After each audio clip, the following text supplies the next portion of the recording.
विश्व में जो स्थितियां पैदा हुई और ऐसी नई नई चीजें जुड़ती गई, आज दुनिया संभल नहीं पा रही है।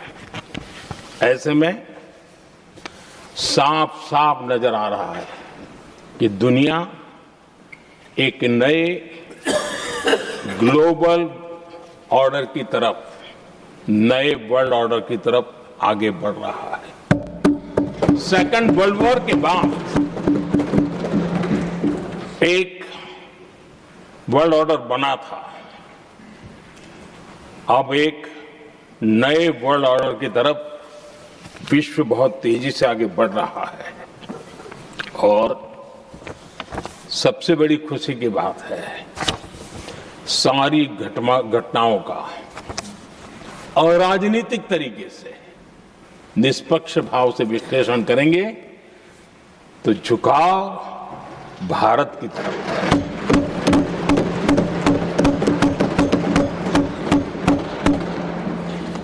विश्व मित्र के रूप में, विश्व बंधु के रूप में आज भारत अनेक देशों का विश्वस्त पार्टनर बना है और हम कंधे से कंधा मिला करके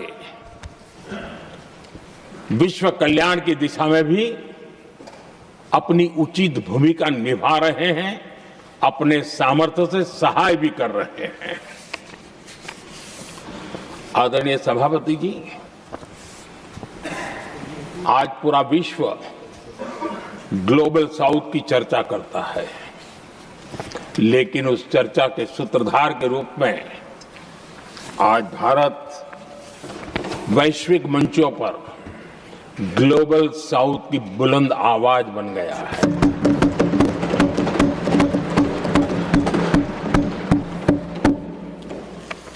अनेक देशों के साथ आज Bharat future ready trade deals कर रहा है। पिछले कुछ ही समय में दुनिया के महत्वपूर्ण 9 बड़े देशों के साथ 9 बड़े हमारे ट्रेड डील हुए हैं और उसमें मदर ऑफ ऑल डील एक साथ 27 देशों के साथ, यूरोपियन यूनियन के साथ।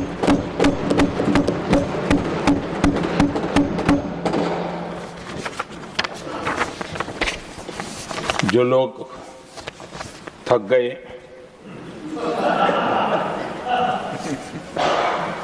बेचारे चले गए, लेकिन कभी न कभी उनको जवाब देना पड़ेगा कि देश की ऐसी हालत कैसे बना के रखी थी कि दुनिया का कोई देश हमसे डील करने के लिए आगे नहीं आता था। आपने कोशिश की होगी, पीछे पीछे पीछे बहुत चक्कर लगाए होंगे, लेकिन किसी ने आपकी तरफ देखा भी नहीं होगा। क्या स्थिति ऐसे पैदा है? दुनिया के देश ऐसे ही भारत के साथ डील नहीं कर रहे हैं। आदरणीय सभापति जी, इसके पीछे सबसे बड़ी बात, डेवलप कंट्रीज एक डेवलपिंग कंट्री के साथ डील करता है ना, वो अपने आप में भी अर्थ जगत के लिए एक बहुत बड़ा है। और मेरे लिए नई बात नहीं है। जब मुझे गुजरात में सेवा करने का अवसर मिला था तो मैं एक वाइब्रेंट गुजरात समिट करता था और मेरे लिए गर्व की बात थी कि एक स्टेट, हिंदुस्तान का एक स्टेट, मेरी इस वाइब्रेंट समिट के partner country, develop country Japan हुआ करता था। एक राज्य ने सामर्थ्य दिखाया था, आज मेरा देश है सामर्थ्य दिखा रहा है।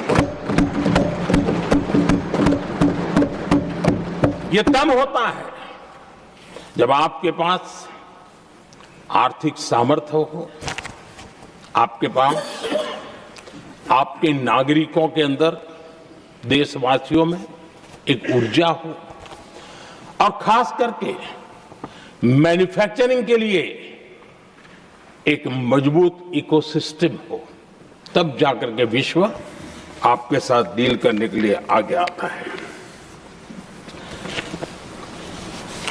वोट बैंक की राजनीति में डूबे हुए लोगों ने कभी भी देश के ऐसे अनेक पहलुओं पर मजबूती देनी चाहिए, ये कभी उनकी प्राथमिकता नहीं रही और उसी का परिणाम है।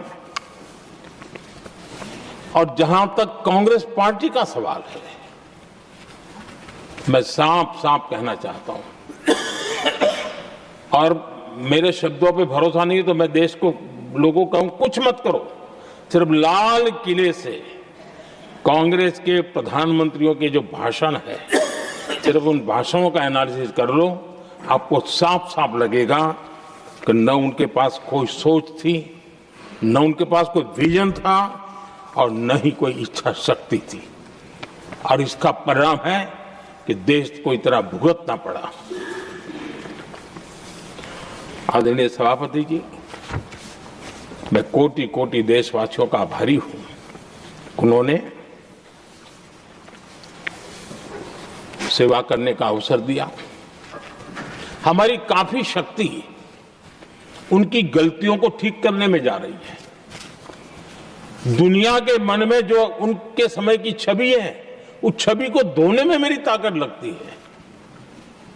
ऐसा बर्बाद करके रखा हुआ था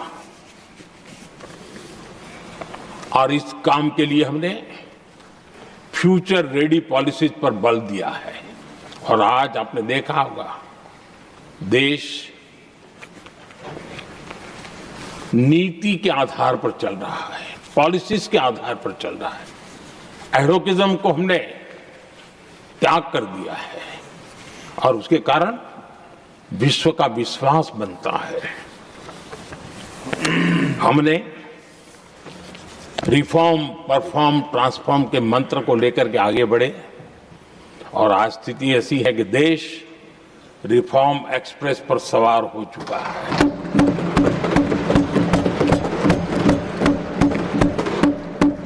हमने स्ट्रक्चरल रिफॉर्म्स किए हैं, प्रोसेस से जुड़े रिफॉर्म्स किए हैं, पॉलिसीज में रिफॉर्म किए हैं।